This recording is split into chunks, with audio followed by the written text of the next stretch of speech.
what's up mga kaprobinsya? Isang magandang araw sa ating lahat at welcome back sa ating channel. So bali ang gagawin natin ngayon ay maglalagay na tayo ng singsing sa ating mga inakay kasi nga pwede na tong lagyan ng singsing kasi medyo malaki na. Kasi kapag pinatagal pa natin mukhang di na magkakasya yung mga singsing sa kanilang paso. Sakto lang to, ganito kalaki mga kaprobinsya, no? So sa ganito kalaki, ito ang tamang paglagay ng mga singsing sa ating mga kalapati. So ito, kita nyo naman yung ating inakay, no? Napaka busog, no? Talagang inaalagaan ng mabuti ng kanilang mga magulang, no? Yung kita nyo naman, busog na busog. So sa paglalagay ng singsing, no, ang kailangan natin ay meron tayong panundot. So kahit anong panundot, no? So pwede rin yung yung balahibo ng manok o kahit balahibo rin ng kalapati, yung dulo niya, no, yung merong patalim, yun gagamitin natin panundot. So sa akin ngayon wala akong nakitang ganun. So ang ginawa ko na lang ay yung barbecue stick, no, na medyo manipis talaga, medyo manipis na magkakasya sa daliri ng ating kalapati. Paglalagay ng singsing sa ating kalapati, kailangan komportable kayo, no? Humanap kayo ng komportable na pwesto na hindi kayo mahirapan sa paglagay ng singsing sa inyong inakay. Kagaya nito, ang ginagawa ko ay meron akong tabla, no, kasi nga dyan ako komportable at saka para mailagay ko rin ng mabuti yung ating inakay, no. Dyan nga mga kaprobinsya, no, na ilagay ko na yung singsing sa kanyang tatlong daliri. So meron pang isang natitira. So yan na yung panahon para gamitin natin yung ating panundot. Susundutin natin yung natitirang daliri. So kailangan dahan-dahan lang kasi nga baka mabali yung daliri ng ating kalapati, no, kagaya niyan.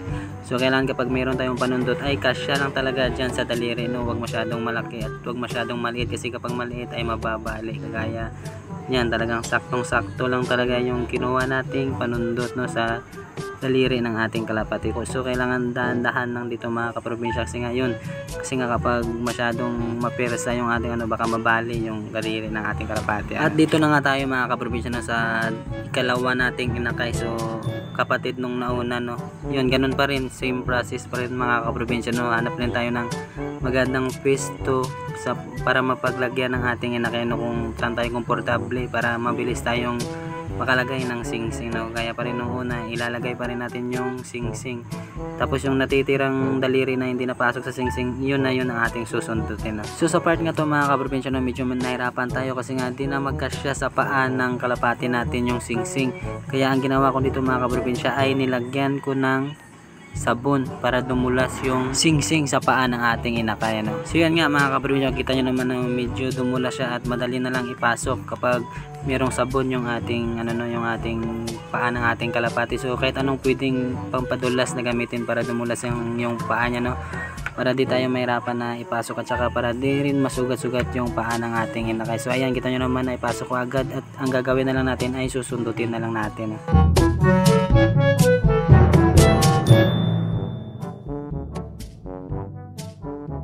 At yun nga mga kaprobinsya, natapos na tayo sa dalawa nating inakay. So ibabalik natin silang dalawa dito. So ngayon ang gagawin natin ay doon naman tayo sa kabila, no, yung dalawa naman nating na inakay. At dito na nga tayo mga kaprobinsya, no, sa pangatlo na natin na inakay, no. So magkapatid din to, dalawa, no, kasi nga hindi nakakaalam, apat yung ating napapisang itlog, no. So meron tayong apat na inakay ngayon. So bali ang lalagyan natin ng singsing ay apat din na inakay natin. So sa paglagay natin dito mga kaprobinsya, so ganun pa rin, no, kung ano yung ginawa natin nung una. So ganun pa rin dito, hanap pa rin tayo ng magandang pwesto, komportable tayo at dahan-dahan lang sa paglagay ng ating singsing. At saka pag nalagay na natin, so susundutin lang natin mga kaprobinsya, no, ganun lang kasimple. So kailangan na talaga ay dahan-dahan para di masugat yung paa ng ating kalapati, no.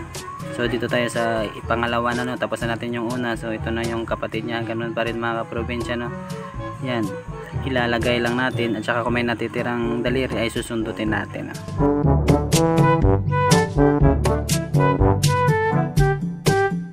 At yun nga mga kaprobinsya, no, natapos na tayo sa paglalagay ng singsing sa ating mga inakay. So yan na sila mga kaprobinsya, no. Yan yung una na nilagyan natin. So okay naman, hindi naman sila nasaktan. At dito naman tayo sa kabila mga kaprobinsya, no. So yun, okay din naman sila, no, hindi rin naman sila nasaktan. So successful yung ating paglalagay ng singsing mga kaprobinsya. So sa mga susunod na araw, i-update ko na lang kayo, no, kung ano ang mangyayari sa ating mga kalapati, no, sa mga inakan natin, kung mabubuhay ba o hindi. So yun, maraming salamat sa panonood ng video na to. Sana mag-subscribe kayo, no, at mag-like para palagi kayong ma-update sa ating mga videos.